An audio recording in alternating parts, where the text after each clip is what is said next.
ಡಿಕೆಶಿಯ ಬೆನ್ನಲ್ಲೇ ಸಿಎಂ ಸಿದ್ದರಾಮಯ್ಯರಿಂದ ಈಗ dinner meeting ಅನ್ನು ಆಯೋಜನೆ ಮಾಡಲಾಗಿದೆ. ಬೆಂಗಳೂರಿನ ಕಾವೇರಿ ನಿವಾಸದಲ್ಲಿ ಸಿಎಂ ಡಿನ್ನರ್ ಮೀಟಿಂಗ್ ಅನ್ನು ಆಯೋಜನೆ ಮಾಡಿದ್ರು. 10ಕ್ಕೂ ಹೆಚ್ಚು ಸಚಿವರ ಜೊತೆಗೆ 2 ಗಂಟೆಗಳ ಕಾಲ ಚರ್ಚೆ ನಡೆಸಿದ್ದಾರೆ.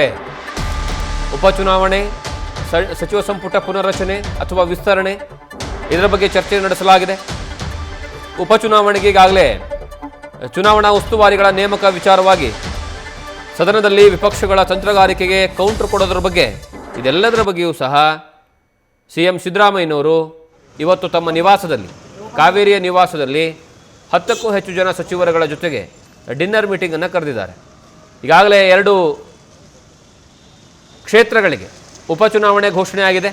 ಆ ಉಪಚುನಾವಣೆ ಒಂದು ದಾವಣಗೆರೆ ದಕ್ಷಿಣ, ಮತ್ತೊಂದು ಕಡೆ ಬಾಗಲಕೋಟೆ.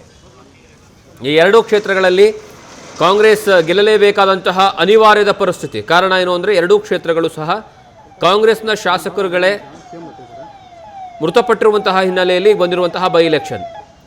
ಒಂದು ಶಾಮನೂರು ಶಿವಶಪ್ಪನವರು ದಾವಣಗೆರೆ ದಕ್ಷಿಣ, ಇನ್ನೊಂದು ಮೇಟಿಯವರ ನಿಧನದಿಂದಾಗಿ ಬಾಗಲಕೋಟೆ ಕ್ಷೇತ್ರ ತೆರವಾಗಿದೆ. ಈ 2 ಕ್ಷೇತ್ರಗಳು ತೆರವಾಗಿರುವಂತಹ ಕಾರಣಕ್ಕಾಗಿ 2 ಕ್ಷೇತ್ರದಲ್ಲಿ ಗೆಲುವೇ ಬಹಳಷ್ಟು ಇಂಪಾರ್ಟೆಂಟ್. ಆ ಗೆಲುವನ್ನು ಸಾಧಿಸಬೇಕು ಅಂದರೆ, ಒಂದು ವೇಳೆ ಅಪ್ಪಿತಪ್ಪಿ ಏನಾದರೂ ಅಲ್ಲಿ BJP ಗೆದ್ದಿದ್ದೇ ಆದರೆ, ಕಾಂಗ್ರೆಸ್ ಸೋತಿದ್ದೇ ಆದರೆ, ಅದು ಸಿದ್ದರಾಮಯ್ಯನವರಿಗೆ ದೊಡ್ಡ ಮಟ್ಟದಲ್ಲಿ ಮುಖಭಂಗ ಆಗುತ್ತೆ.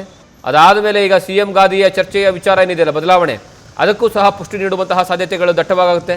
ಹಾಗಾಗಿ ಅದಕ್ಕೆ ಅವಕಾಶವನ್ನು ಕೊಡಬಾರ್ದು ಅನ್ನುವಂತಹ ಹಿನ್ನೆಲೆಯಲ್ಲಿ 2 ಕ್ಷೇತ್ರಗಳಲ್ಲೂ ಸಹ ಗೊಂದಲ ಇದೆ. ಕಾಂಗ್ರೆಸ್ಸಿಗೆ ಕ್ಷೇತ್ರದ ಟಿಕೆಟ್ ವಿಚಾರವಾಗಲಿ ಬಹಳಷ್ಟು ಜನ ಆಕಾಂಕ್ಷಿಗಳಿದ್ದಾರೆ.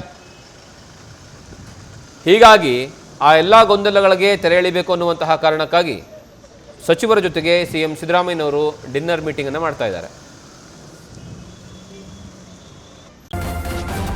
ನ್ಯೂಸ್ ಫಸ್ಟ್ ನಿರ್ಭೀತಿಯಿಂದ ನಿಮ್ಮ ಪರವಾಗಿ.